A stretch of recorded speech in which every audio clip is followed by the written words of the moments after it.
اعوذ باللہ من الشیطان الرجیم بسم اللہ الرحمن الرحیم اللہم صلی علی محمد وآل محمد۔ آج کا ہمارا سبق ہے حکمت نمبر 17 اور 18۔ مولا امیر کائنات علی ابن ابی طالب علیہ السلام نے فرمایا، حکمت نمبر 17، مولا امیر کائنات فرماتے ہیں ان لوگوں کے بارے میں کہ جو آپ کے ہمراہ ہو کر لڑنے سے کنارہ کش رہے، فرمایا ان لوگوں نے حق کو چھوڑ دیا اور باطل کی بھی نصرت نہیں کی۔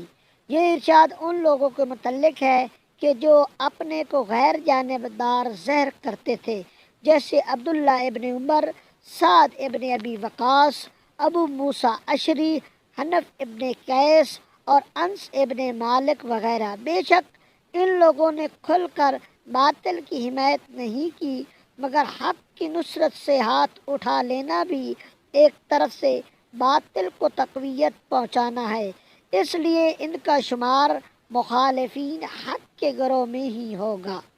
حکمت نمبر 18، مولا امیر کائنات علی ابن ابی طالب علیہ السلام فرماتے ہیں، جو شخص امید کی راہ میں باغ ڈٹ دوڑتا ہے وہ موت سے ٹھوکر کھاتا ہے۔ اللہم صلی علی محمد وآل محمد۔